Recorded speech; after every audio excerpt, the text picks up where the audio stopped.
pengetahuan. Dalam bab sebelumnya, kita melihat bahwa walaupun sapien telah menghuni Afrika Timur 150.000 tahun silam, mereka baru mulai merambah bagian-bagian lain planet bumi dan mendorong spesies-spesies manusia lain menuju kepunahan sekitar 70.000 tahun silam. Dalam milenium-milenium sebelumnya, walau sapien-sapien purba terlihat persis seperti kita dan berotak sebesar otak kita, mereka tidak menikmati keunggulan besar apapun dibandingkan spesies-spesies manusia lain, tidak menghasilkan alat yang canggih-canggih amat, dan tidak punya prestasi istimewa apapun. Bahkan dalam perjumpaan pertama yang tercatat antara sapien dan Neanderthal, orang-orang Neanderthal menang. Sekitar 100.000 tahun silam, sejumlah kelompok sapien bermigrasi ke utara memasuki wilayah Masyriq atau di sekitar Levant, sekitar Suriah, Lebanon sekarang, yang merupakan kawasan Neanderthal, namun gagal mapan di sana. Mungkin kegagalan itu gara-gara penduduk setempat yang jahat, iklim yang kelewat dingin, atau parasit setempat yang tidak mereka akrabi. Apapun alasannya, sapien akhirnya mundur meninggalkan Neanderthal sebagai penguasa Timur Tengah. Catatan prestasi yang buruk ini telah membuat sejumlah cendekiawan berspekulasi bahwa struktur internal otak sapien zaman dulu barangkali berbeda dengan otak kita. Mereka terlihat seperti kita, namun kemampuan-kemampuan kognitif mereka belajar, mengingat, berkomunikasi jauh lebih terbatas. Barangkali sapien purba belum bisa diajari bahasa Inggris, dibujuk agar menerima kebenaran dogma Kristen, atau dibuat memahami teori evolusi. Sebaliknya, kita akan kesulitan sekali mempelajari bahasa mereka dan memahami cara berpikir mereka. Namun kemudian, dimulai sekitar 70.000 tahun silam, Homo sapien mulai melakukan hal-hal yang sangat istimewa. Pada sekitar masa itu, kawanan-kawanan sapien meninggalkan Afrika untuk kali kedua. Kali ini mereka menyingkirkan orang-orang Neanderthal dan semua spesies manusia lainnya, bukan hanya dari Timur Tengah, melainkan dari muka bumi. Dalam periode yang luar biasa singkat, sapien mencapai Eropa dan Asia Timur. Sekitar 45.000 tahun lalu, entah bagaimana mereka berhasil melintasi laut terbuka dan mendarat di Australia, benua yang sampai saat ini belum pernah diinjak manusia. Periode dari sekitar 70.000 tahun sampai sekitar 30.000 tahun yang lalu menjadi saksi terciptanya perahu, lampu minyak, busur, dan anak panah serta jarum, penting untuk menjahit pakaian hangat.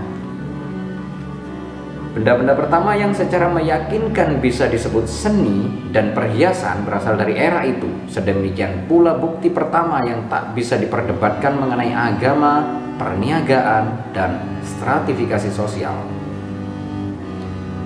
Kebanyakan peneliti percaya bahwa pencapaian-pencapaian yang pertama kalinya terjadi itu adalah produk revolusi kemampuan kognitif sapien. Mereka menganggap bahwa orang-orang yang menyebabkan Neanderthal punah berhasil mendarat di Australia dan memahat patung manusia singa, Straddle, sama cerdas, kreatif, dan pekanya dengan kita.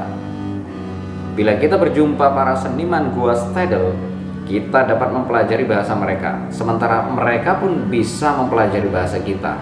Kita akan mampu menjelaskan kepada mereka segala sesuatu yang kita tahu, dari petualangan-petualangan Alice in a Wonderland sampai ke paradok-paradok fisika kuantum, dan mereka pun dapat mengajari kita tentang bagaimana mereka memandang dunia.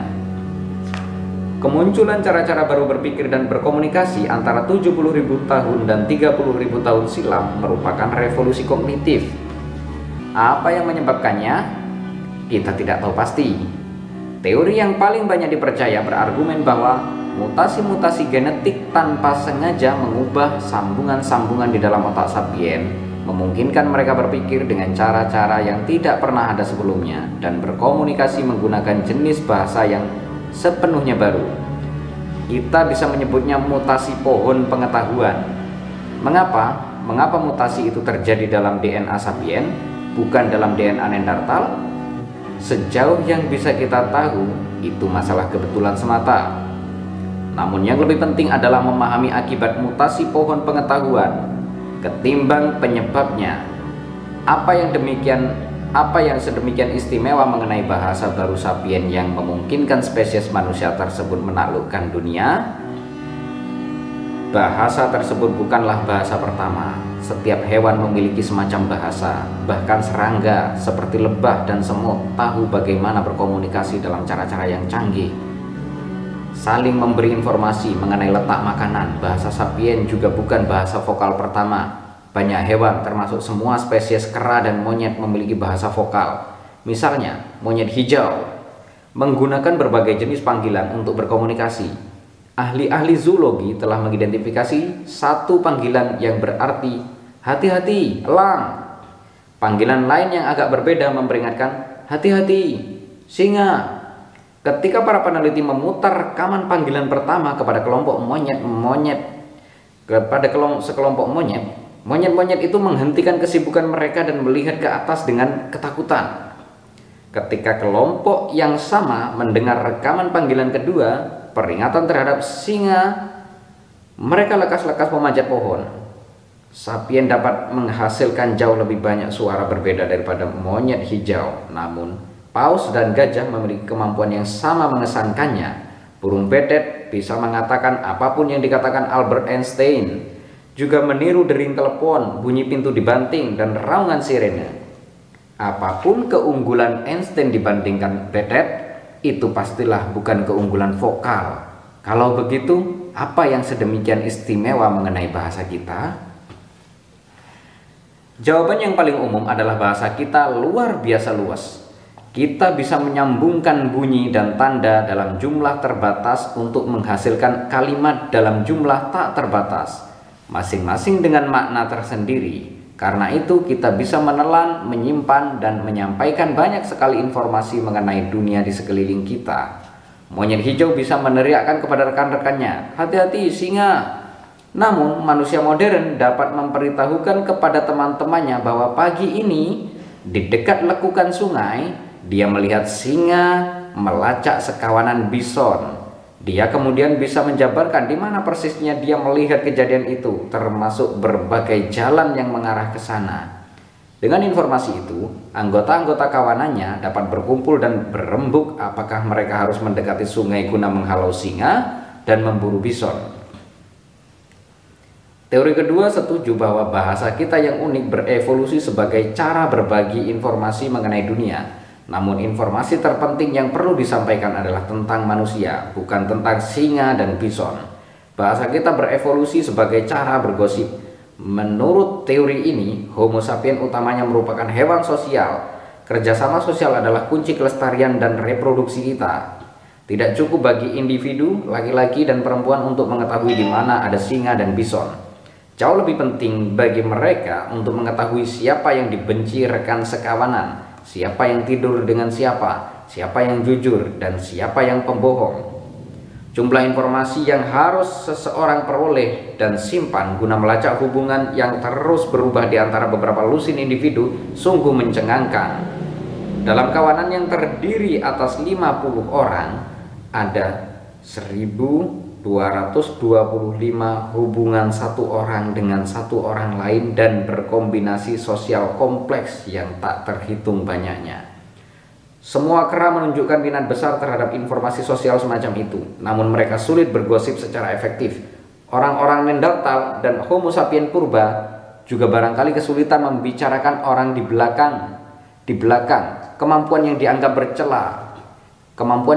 tercela, namun sebenarnya sangat penting untuk kerjasama orang dalam jumlah besar. Keterampilan linguistik baru yang diperoleh sapien modern sekitar 70.000 tahun silam memungkinkan mereka bergosip berjam-jam tanpa akhir. Informasi andal mengenai siapa yang bisa dipercaya berarti kawanan-kawanan kecil bisa mengembang menjadi kawanan-kawanan yang lebih besar, dan sapien dapat mengembangkan jenis-jenis kerjasama yang lebih erat dan lebih canggih. Teori gosip mungkin terdengar seperti lawakan, namun banyak penelitian yang mendukungnya. Bahkan sekarang pun mayoritas sangat besar komunikasi manusia, baik dalam bentuk surat elektronik, panggilan telepon, ataupun kolom surat kabar, adalah gosip. Bergosip sedemikian wajar bagi kita sehingga tampaknya bahasa kita berevolusi memang untuk alasan ini. Apa Anda pikir profesor-profesor sejarah mengobrol tentang alasan-alasan terjadinya Perang Dunia I sewaktu mereka bertemu untuk makan siang?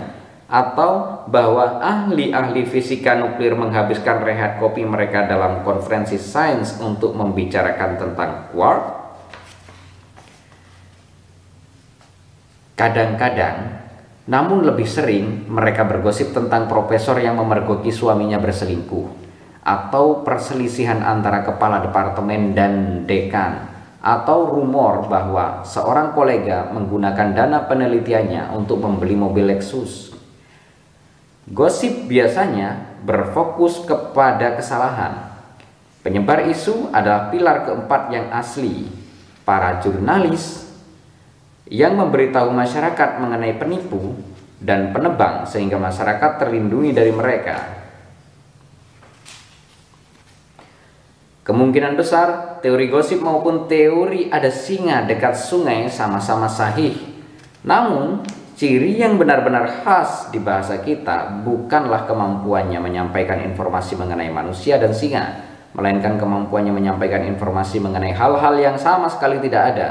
Sejauh yang kita tahu, hanya sapien yang bisa membicarakan tentang segala macam entitas yang tidak pernah mereka lihat, sentuh, atau cium baunya. Legenda mitos, dewa-dewi, dan agama muncul untuk pertama kalinya bersama revolusi kognitif. Banyak hewan dan spesies manusia yang sebelumnya sudah bisa mengatakan, hati-hati, singa. Berkat revolusi kognitif, Homo sapien memperoleh kemampuan untuk berkata, singa itu adalah arwah pelindung suku kita. Kemampuan untuk membicarakan soal fiksi ini adalah ciri paling khas bahasa sapien.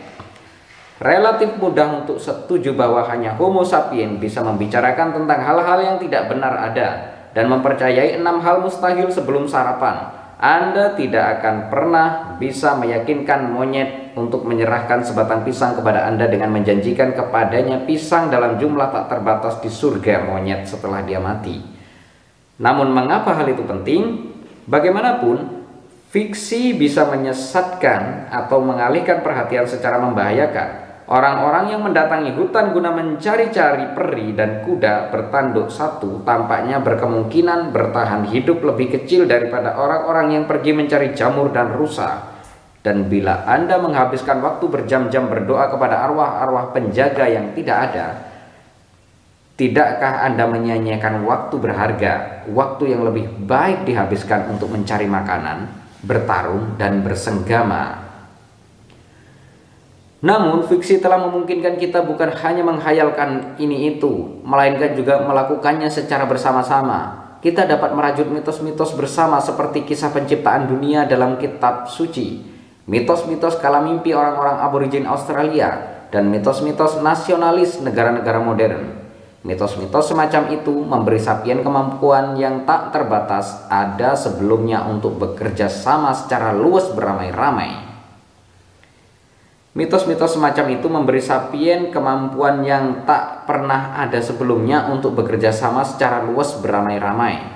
Semut dan lebah juga bisa bekerja sama dalam jumlah besar, namun mereka melakukannya dengan kaku dan hanya dengan kerabat-kerabat dekat.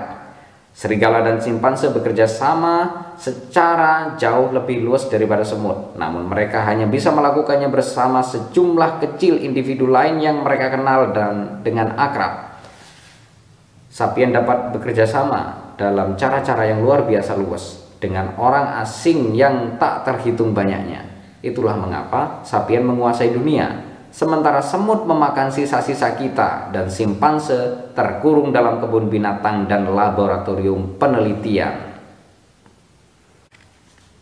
Legenda Beagle. Sepupu kita, simpanse, biasanya hidup dalam kelompok-kelompok kecil yang terdiri atas beberapa lusin individu.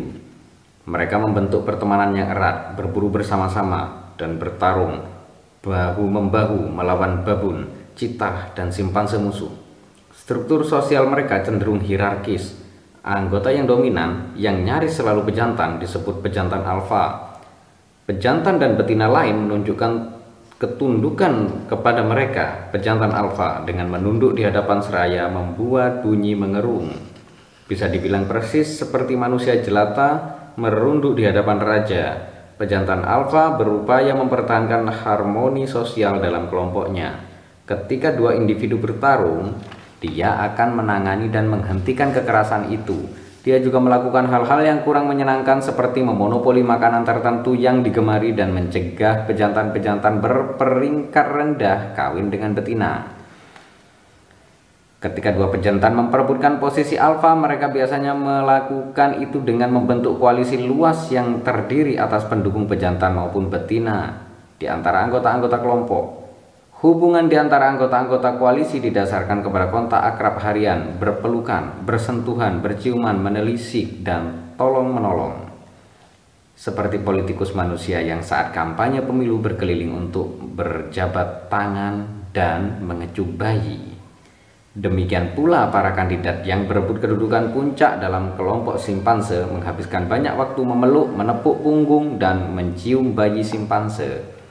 Pejantan alfa biasanya meraih posisinya bukan karena dia secara fisik lebih kuat, melainkan karena dia memimpin koalisi yang besar dan stabil. Koalisi-koalisi ini berperan utama bukan hanya selama pergulatan terbuka memperebutkan posisi alfa, melainkan juga dalam nyaris semua aktivitas sehari-hari. Anggota-anggota koalisi menghabiskan lebih banyak waktu bersama-sama, berbagi makanan, dan saling membantu pada masa-masa sulit. Ada batas tegas ukuran kelompok yang bisa dibentuk dan dipertahankan dengan cara seperti itu. Agar berfungsi, semua anggota suatu kelompok harus saling mengenal secara akrab. Dua simpanse yang tidak pernah bertemu, tidak pernah bertarung, dan tidak pernah saling menelisik tidak akan pernah tahu apakah mereka bisa saling mempercayai, apakah ada manfaatnya saling membantu, dan yang mana di antara mereka yang lebih tinggi peringkatnya.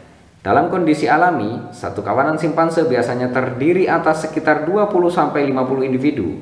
Seiring meningkatnya jumlah simpanse dalam kawanan, tatanan sosial goyah sehingga akhirnya mengarah ke perpecahan dan pembentukan kawanan baru oleh sebagian anggota kelompok itu.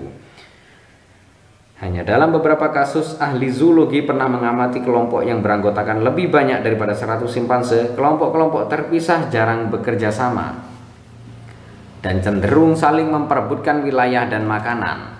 Para peneliti telah mendokumentasikan perang berlarut-larut antar kelompok simpanse.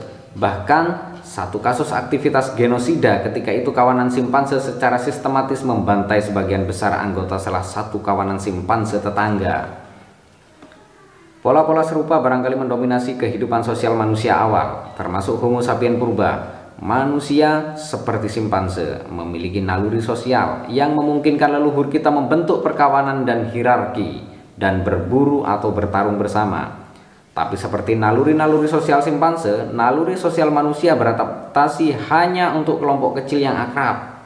Ketika kelompok menjadi terlalu besar, tatanan sosialnya goyah dan kelompok itu pun pecah. Bahkan bila suatu lembah yang sangat subur bisa memberi makan 500 sapiens purba, tidak mungkin sedemikian banyak orang asing bisa hidup bersama. Bagaimana mereka bisa sepakat? Bagaimana mereka bisa bersepakat siapa yang menjadi pemimpin, siapa yang harus berburu, di mana, atau siapa yang harus kawin dengan siapa?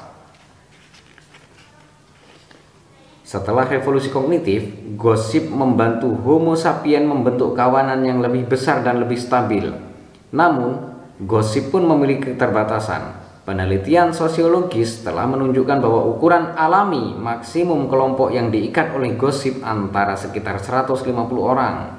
Kebanyakan orang tidak bisa mengenal secara akrab ataupun bergosip secara efektif mengenai lebih daripada 150 manusia. Bahkan kini, ambang batas kritis bagi organisasi manusia ada di sekitar angka ajaib 150. Di mana ambang batas itu masyarakat, bisnis, jejaring sosial, dan satuan militer dapat mempertahankan keutuhan terutama berdasarkan hubungan akrab dan penyebaran rumor. Tidak ada kebutuhan peringkat formal, jabatan, dan kitab hukum dalam menjaga tatanan. Peleton yang terdiri atas 30 prajurit atau bahkan kompi yang terdiri atas 100 prajurit dapat berfungsi dengan baik berdasarkan hubungan-hubungan akrab. Dengan disiplin formal minimum, seorang sersan yang sangat dihormati dapat menjadi raja kompi dan menerapkan kewenangan bahkan atas perwira berpangkat lebih tinggi. Bisnis keluarga kecil dapat hidup dan berkembang tanpa dewan direksi SEO ataupun bagian pembukuan. Namun begitu ambang batas 150 individu terlampaui, segala sesuatu tidak bisa lagi bekerja seperti itu. Anda tidak bisa menjalankan divisi yang terdiri atas ribuan prajurit seperti Anda menjalankan satu peleton. Bisnis keluarga yang sukses biasanya menghadapi krisis ketika tumbuh makin besar dan mempekerjakan lebih banyak pegawai. Bila tidak, bisa merombak diri. Bisnis itu bisa gulung tikar. Bagaimana Homo sapiens berhasil melintasi ambang batas kritis ini dan akhirnya mendirikan kota-kota yang berisi puluhan ribu penduduk dan imperium-imperium yang memerintah ratusan juta jiwa? Rahasianya barangkali adalah kemunculan fiksi. Banyak orang yang saling asing bisa sukses bekerja sama berkat mempercayai mitos-mitos bersama. Tiap kerjasama manusia berskala besar, entah itu negara modern, gereja zaman pertengahan, kota kuno, atau suku purba, berakar di mitos-mitos bersama yang hanya mungkin ada dalam imajinasi kolektif manusia. Gereja berakar di mitos religius yang sama. Dua orang Katolik yang tidak pernah bertemu tetap saja bisa berangkat berperang salib bersama-sama atau mengumpulkan dana untuk membangun rumah sakit karena mereka sama-sama percaya bahwa Tuhan telah mewujud menjadi manusia dan membiarkan dirinya disalib untuk menebus dosa-dosa kita.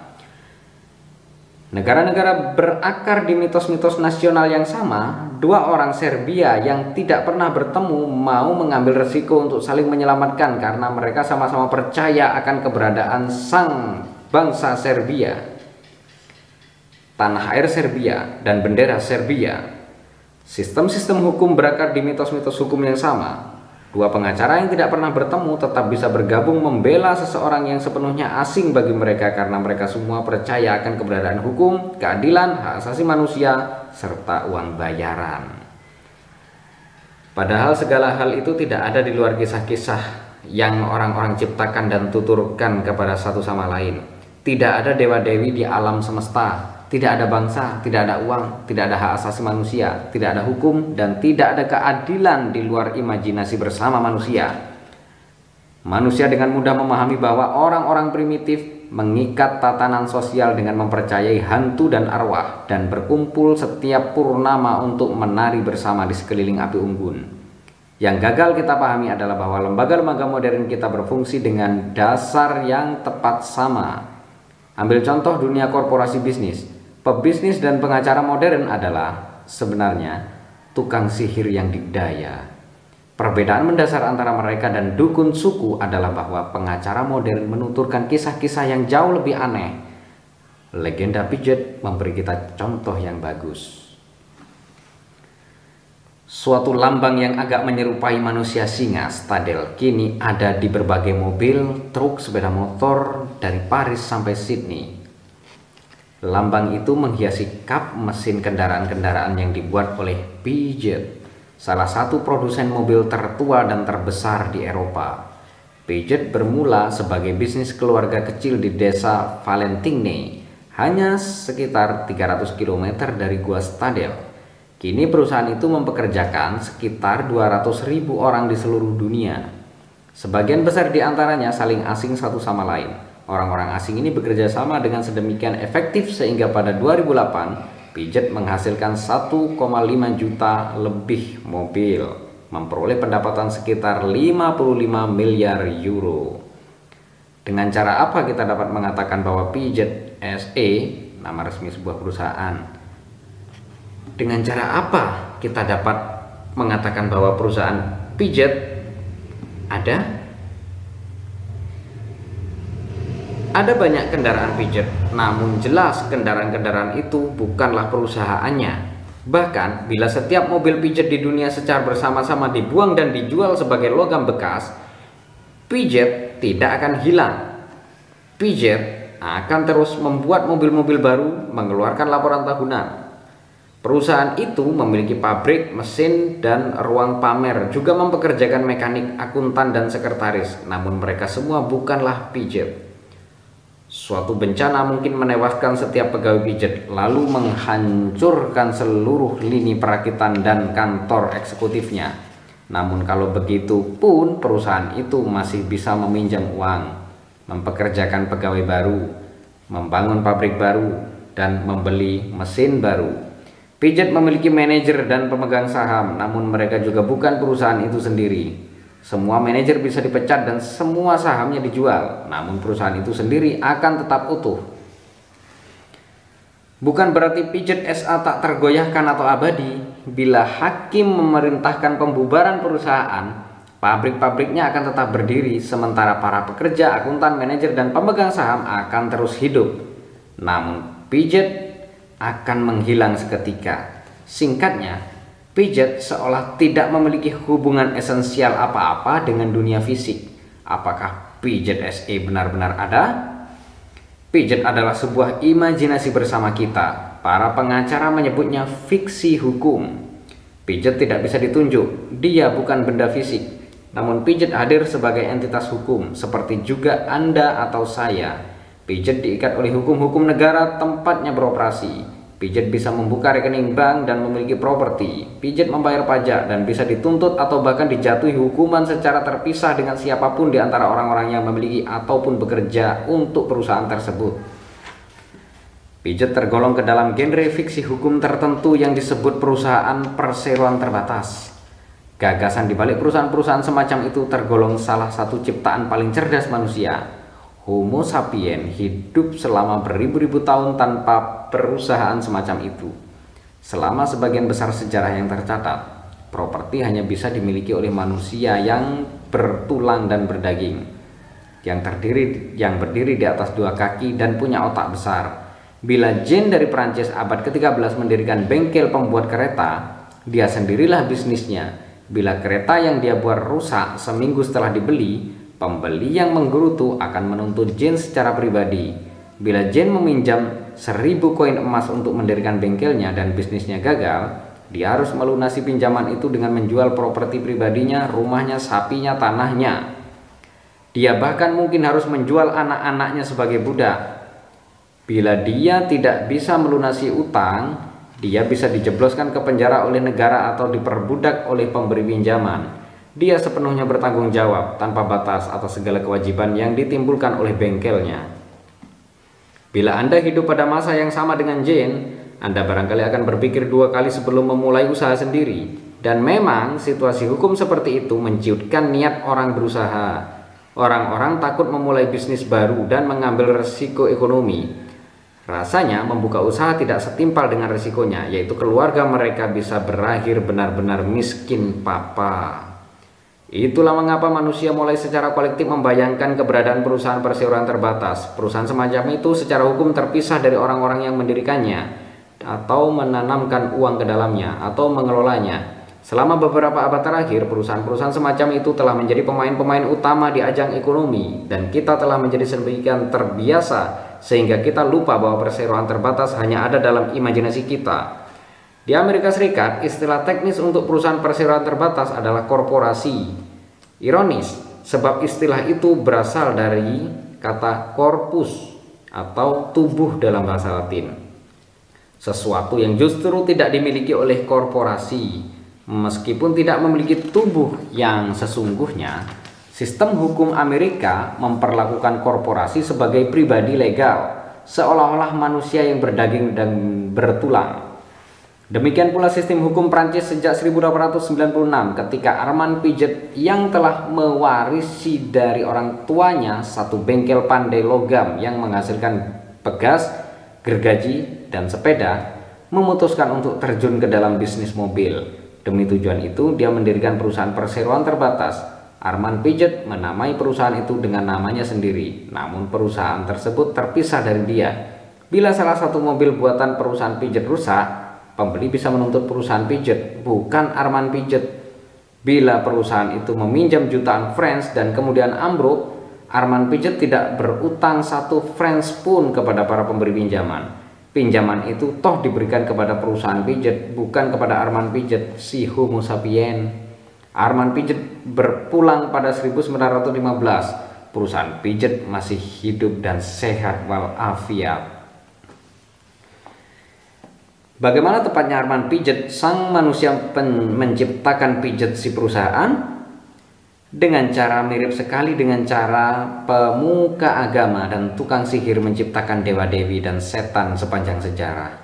Juga cara ribuan cure Prancis masih menciptakan tubuh Kristus setiap minggu di gereja-gereja paroki. Semua itu adalah perkara menuturkan kisah dan meyakinkan orang-orang agar mempercayai kisah tersebut. Perihal cure Prancis, kisah pentingnya adalah kehidupan dan kematian Kristus seperti yang digambarkan gereja Katolik. Menurut kisah itu, bila seorang pastor Katolik yang mengenakan pakaian sucinya mengucapkan dengan hikmat kata-kata yang tepat pada saat yang tepat, roti dan anggur biasanya pun berubah menjadi daging dan darah Tuhan. Sang pastor menyerukan, "Hoc est corpus meum," kalimat Latin yang berarti inilah tubuhku, dan simsalabim, roti pun berubah menjadi daging Kristus. Melihat bahwa sang pastor telah secara tepat dan teliti melaksanakan semua prosedur, jutaan orang Katolik Prancis yang taat berlaku seolah-olah Tuhan benar-benar ada dalam roti dan anggur yang telah dipersuci. Dalam kasus pijat SA, kisah pentingnya adalah kitab hukum Prancis sebagaimana yang dituliskan oleh parlemen Prancis. Menurut para legislator Prancis, bila seseorang pengacara bersertifikat mengikuti semua liturgi ritual yang benar, menulis semua mantra dan sumpah yang dibutuhkan di selembar kertas yang berhiasan indah, dan mencantumkan tanda tangannya yang rumit di bagian bawah dokumen, maka simsalabim, perusahaan baru pun terbentuk. Ketika pada 1896 Armand Pijat ingin mendirikan perusahaannya, dia membayar seorang pengacara untuk menjalankan semua prosedur sakral itu. Begitu sang pengacara telah melaksanakan semua ritual yang benar dan mengucapkan semua mantra dan sumpah yang dibutuhkan, jutaan warga negara Prancis yang taat hukum pun berlaku seolah-olah perusahaan Pijat benar-benar ada. Menuturkan kisah yang efektif tidaklah mudah. Kesulitannya bukan dalam menuturkan kisah itu sendiri, melainkan meyakinkan semua orang lain untuk mempercayainya. Sebagian besar sejarah berputar di sekeliling pertanyaan ini. Bagaimana caranya meyakinkan jutaan orang agar mempercayai kisah-kisah tertentu mengenai dewa-dewi, atau bangsa-bangsa, atau perusahaan-perusahaan perseroan terbatas. Namun ketika upaya itu sukses, Sapien pun memperoleh daya yang besar sekali. Sebab kisah itu memungkinkan jutaan orang asing bekerja sama dan berupaya mencari tujuan-tujuan bersama. Coba bayangkan betapa sulitnya menciptakan negara atau gereja atau sistem hukum seandainya kita hanya bisa membicarakan hal-hal yang benar-benar ada, semisal sungai, pohon, dan singa. Selama bertahun-tahun manusia telah menjalin jejaring kisah yang luar biasa kompleks. Dalam jejaring ini, fiksi semacam Pijat bukan hanya eksis, melainkan juga mengumpulkan daya yang besar sekali. Jenis-jenis hal yang diciptakan manusia melalui jejaring cerita ini dikenal di kalangan akademik sebagai fiksi konstruksi sosial atau realitas yang dihayalkan. Realitas yang dihayalkan bukanlah kebohongan. Saya berbohong sewaktu saya mengatakan ada singa di dekat sungai, padahal saya tahu betul di sana tidak ada singa. Tidak ada yang istimewa mengenai kebohongan. Monyet hijau dan simpanse bisa berbohong. Monyet hijau misalnya pernah diamati menjerit hati-hati singa ketika di sekelilingnya tidak ada singa. Peringatan itu kebetulan membuat monyet lain yang baru saja menemukan pisang lari terbirit-birit meninggalkan si pembohong sendirian untuk menolong temuan berharga itu. Tidak seperti kebohongan, realitas yang dihayalkan adalah sesuatu yang dipercaya setiap orang, dan asalkan kepercayaan bersama itu terus dipegang, realitas yang dihayalkan pun memiliki pengaruh di seluruh dunia ini. Pematung dari Gua Stedel mungkin sepenuh hati percaya akan keberadaan arwah penjaga berwujud manusia singa. Sejumlah tukang sihir adalah penipu. Namun sebagian besar sepenuh hati percaya akan keberadaan dewa-dewi dan iblis. Sebagian besar orang kaya sepenuh hati percaya akan keberadaan uang dan perusahaan perseroan terbatas. Sebagian besar aktivis hak asasi manusia sepenuh hati percaya akan keberadaan hak asasi manusia. Tidak ada yang berbohong ketika pada 2011 PBB menuntut pemerintah Libya untuk menghormati hak-hak asasi manusia warganya. Walaupun PBB, Libya maupun hak-hak asasi manusia adalah buah imajinasi kita yang subur. Semenjak revolusi kognitif, Sapien hidup dalam realitas ganda. Di satu sisi, realitas objektif berupa sungai, pohon, dan singa. Di sisi lain, realitas yang dihayalkan berupa dewa-dewi, bangsa-bangsa, dan korporasi-korporasi. Seiring berlalunya waktu, realitas yang dihayalkan menjadi semakin dikdaya, sehingga kini kelestarian sungai, pohon, dan singa bergantung kepada kemurahan hati entitas-entitas yang dihayalkan, semisal dewa-dewi, bangsa-bangsa, dan korporasi-korporasi. Melangkahi genom. Kemampuan menciptakan realitas yang dihayalkan dari kata-kata memungkinkan banyak orang yang tidak saling mengenal bekerja sama secara efektif. Namun kemampuan itu juga melakukan satu hal lain. Oleh karena kerjasama skala besar manusia didasari mitos, cara manusia bekerja sama dapat diubah dengan mengganti mitosnya, dengan menuturkan kisah-kisah berbeda. Dalam situasi-situasi yang pas, mitos dapat berubah dengan cepat. Pada tahun 1789, populasi Prancis dalam nyaris sekejap mata beralih dari mempercayai mitos akan hak ilahiyah raja-raja menjadi mempercayai mitos kedaulatan rakyat. Sebagai akibatnya, sejak revolusi kognitif Homo sapiens mampu mengubah perilakunya secara cepat sesuai kebutuhan yang terus berubah. Ini membuka jalur bebas hambatan evolusi budaya, melangkahi kemacetan evolusi genetik. Homo sapiens meluncur cepat di jalur bebas hambatan ini, dan dengan segera jauh mengalahkan semua spesies manusia dan hewan lain dalam hal kemampuan bekerja sama. Perilaku-perilaku hewan sosial lain sangat ditentukan oleh gen-gen mereka. DNA bukanlah penguasa mutlak. Perilaku hewan dipengaruhi juga oleh faktor-faktor lingkungan dan keunikan-keunikan individual.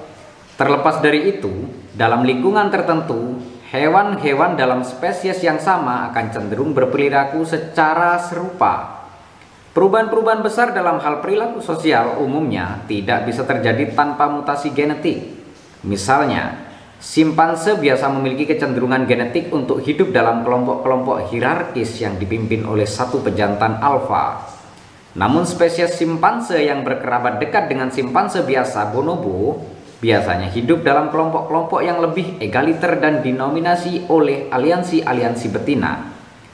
Simpanse biasa betina tidak bisa memetik pelajaran dari bonobo saudarinya dan menggelar revolusi feminis.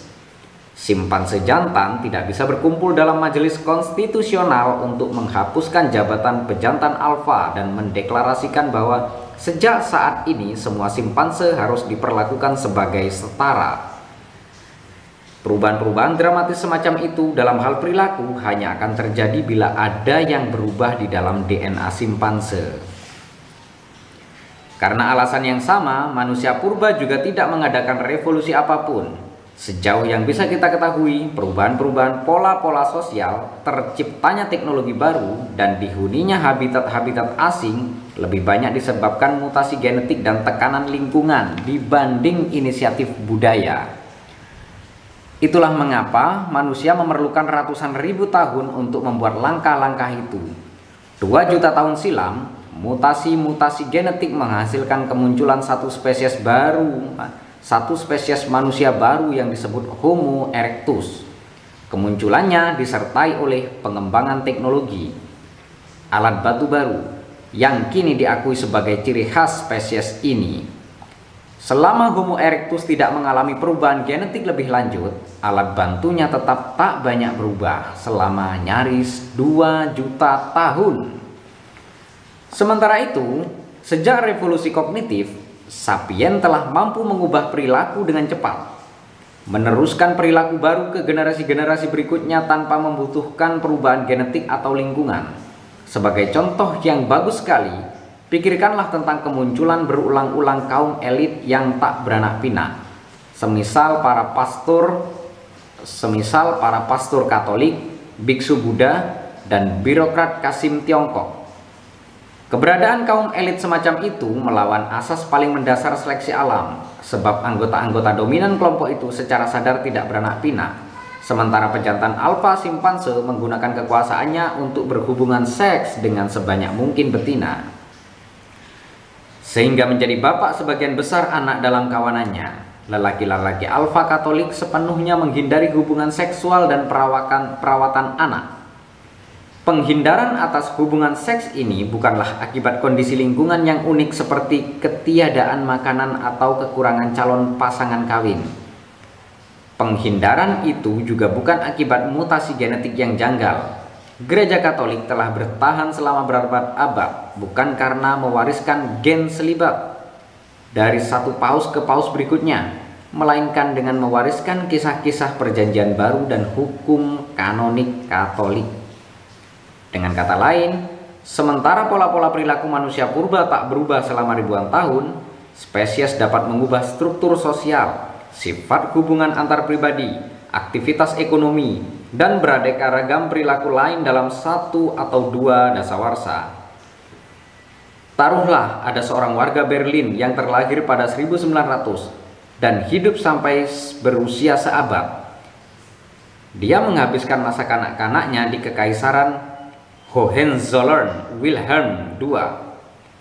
Masa dewasanya di Republik Weimar, Reich ketiga Nazi, dan Jerman Timur komunis. Dan dia wafat sebagai warga Jerman Bersatu yang demokratis.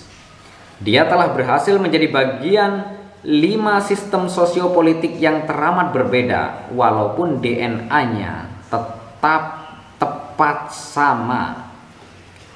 Inilah kunci kesuksesan sapien. Dalam pertarungan satu lawan satu, seorang Neanderthal barangkali akan mengalahkan seorang sapien. Namun dalam konflik yang melibatkan ratusan orang Neanderthal tak akan mampu menang. Orang-orang Neanderthal bisa berbagi informasi mengenai keberadaan singa, namun mereka barangkali tidak bisa menuturkan dan merevisi kisah-kisah tentang arwah-arwah pelindung suku.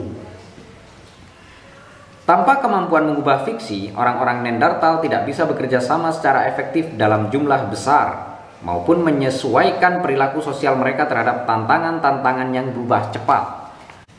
Meskipun kita tidak bisa memasuki akal budi Neanderthal untuk memahami bagaimana mereka berpikir, kita punya bukti tak langsung tentang keterbatasan kognisi Neanderthal dibandingkan dengan sapien pesaing mereka. Ahli-ahli arkeologi yang menggali situs-situs sapien berusia 30.000 tahun di pedalaman Eropa terkadang menemukan cangkang hewan laut yang berasal dari pesisir Laut Tengah dan Atlantik. Satu-satunya kemungkinan cangkang-cangkang itu sampai ke pedalaman benua adalah melalui perniagaan jarak jauh antara kawanan-kawanan sapien yang berbeda. Situs-situs Neanderthal tidak memiliki bukti perniagaan semacam itu. Setiap kelompok membuat sendiri alatnya dari bahan-bahan setempat.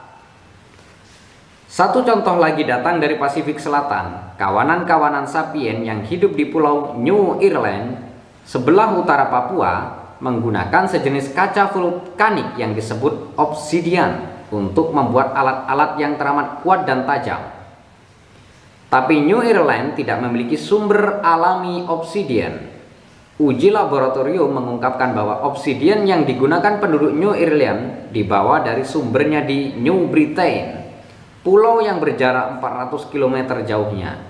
Para penghuni pulau-pulau itu pastilah pelaut piawai yang berniaga dengan berlayar jarak jauh dari pulau ke pulau. Perniagaan mungkin tampak sebagai aktivitas yang sangat pragmatik yang tidak memerlukan dasar fiktif. Namun nyatanya, tidak ada hewan selain sapien yang terlibat dalam perniagaan. Dan semua jejaring perniagaan sapien yang kita miliki, bukti rincinya ternyata didasari fiksi. Perniagaan tidak bisa ada tanpa rasa percaya dan sangat sulit untuk mempercayai orang asing. Jejaring perniagaan global masa kini didasarkan kepada kepercayaan kita terhadap entitas-entitas fiktif semacam dolar, Federal Reserve Bank, dan merek dagang khas milik korporasi. Ketika dua orang yang tak saling mengenal dalam suatu masyarakat kesukuan ingin berniaga, mereka seringkali akan memantapkan rasa saling percaya dengan memohon kepada dewa, leluhur legendaris, atau hewan lambang yang sama. Bila sapien purba yang mempercayai fiksi semacam itu berniaga cangkang dan obsidian, maka wajarlah kalau mereka juga mungkin bertukar informasi, sehingga menciptakan jejaring pengetahuan yang jauh lebih padat dan luas daripada jejaring pengetahuan Neanderthal dan manusia-manusia purba lainnya. Teknik-teknik berburu memberikan satu lagi contoh mengenai perbedaan itu. Orang-orang Neanderthal biasanya berburu sendirian atau dalam kelompok-kelompok kecil. Sebaliknya, sapien mengembangkan teknik-teknik yang mengandalkan kerjasama antara berlusin-lusin individu dan barangkali bahkan antara kawanan-kawanan berbeda. Salah satu metode yang sangat efektif adalah mengepung keseluruhan kawanan hewan seperti kuda liar, kemudian menggiring mereka ke dalam ngarai sempit, tempat hewan-hewan itu mudah dibantai secara massal. Bila semua sesuai dengan rencana, kawanan manusia itu dapat memanen bertonton daging, lemak, dan kulit hewan dengan berupaya bersama-sama pada satu siang dan bisa menyantap rezeki itu dalam jamuan besar-besaran ataupun mengeringkan, mengasapi, atau di kawasan Arktika dibekukan daging tersebut untuk dimakan kemudian hari. Ahli-ahli arkeologi telah menemukan situs-situs di mana kawanan hewan dibantai secara menyeluruh setiap tahun dengan cara-cara semacam itu. Bahkan ada situs-situs di mana pagar dan perintang didirikan guna menciptakan perangkap dan ladang pembantaian buatan. Bolehlah kita bayangkan orang-orang Neanderthal tidak senang ladang perburuan tradisional mereka diubah menjadi pejagalan yang dikuasai sapien. Tapi bila kekerasan pecah di antara kedua spesies, orang-orang Neanderthal tidak lebih baik nasibnya daripada kuda liar. 50 Neanderthal yang bekerja sama dalam pola tradisional dan statis bukan tandingan 500 sapien yang serba bisa dan inovatif. Dan kalaupun para sapien kalah di ronde pertama, mereka dapat dengan cepat menciptakan rencana baru yang akan memungkinkan mereka menang lain kali. Apa yang terjadi dalam revolusi kognitif? Berikut saya sampaikan dalam tabel. Kemampuan baru dan akibat yang lebih luas. Kemampuan baru meneruskan informasi dalam kuantitas lebih besar mengenai dunia sekeliling Homo sapien. Sedangkan akibat yang lebih luas adalah merencanakan, melaksanakan tindakan kompleks seperti menghindari singa dan berburu bison. Kemampuan meneruskan informasi dalam kuantitas lebih besar mengenai hubungan sosial sapien. Sedangkan akibat yang lebih luas, kelompok yang lebih besar dan lebih kohesif dengan jumlah anggota mencapai 150 individu. Kemampuan baru, kemampuan meneruskan informasi mengenai hal-hal yang tidak sungguh-sungguh ada, seperti arwah pelindung suku, bangsa, perusahaan perseroan terbatas, dan hak asasi manusia. Sedangkan akibat yang lebih luas adalah A. Kerjasama antara orang-orang yang tak saling mengenal dalam jumlah yang sangat besar. B. Inovasi perilaku sosial secara cepat. Sejarah dan biologi. Keanekaragaman luar biasa realitas terhayalkan yang diciptakan sapien dan keanekaragaman pola perilaku yang dihasilkan adalah komponen-komponen utama dari apa yang kita sebut budaya. Begitu muncul, budaya tidak pernah berhenti berubah dan berkembang, dan perubahan-perubahan tak terhentikan inilah yang kita sebut sejarah. Revolusi kognitif sebenarnya merupakan titik ketika sejarah memproklamasikan kemerdekaannya dari biologi. Sebelum revolusi kognitif, hal-hal yang dilakukan semua spesies manusia adalah bagian ranah biologi. Atau, kalau Anda lebih menyukai istilah ini, prasejarah. Saya cenderung menghindari istilah prasejarah karena secara keliru menyiratkan bahwa bahkan sejak sebelum revolusi kognitif, manusia tergolong ke dalam kategori sendiri. Sejak revolusi kognitif, narasi sejarah menggantikan teori-teori biologi sebagai cara utama kita menjelaskan perkembangan Homo sapiens. Guna memahami munculnya agama Kristen atau revolusi Prancis, kita tak cukup hanya memahami interaksi gen, hormon, dan organisme. Kita harus mempertimbangkan juga interaksi gagasan, citra, dan fantasi. Ini tidak berarti hukum-hukum biologi tidak lagi berlaku terhadap Homo sapiens dan kebudayaan manusia. kita masih tetap hewan, dan kemampuan fisik, emosional, dan kognitif kita masih tetap dibentuk oleh DNA kita.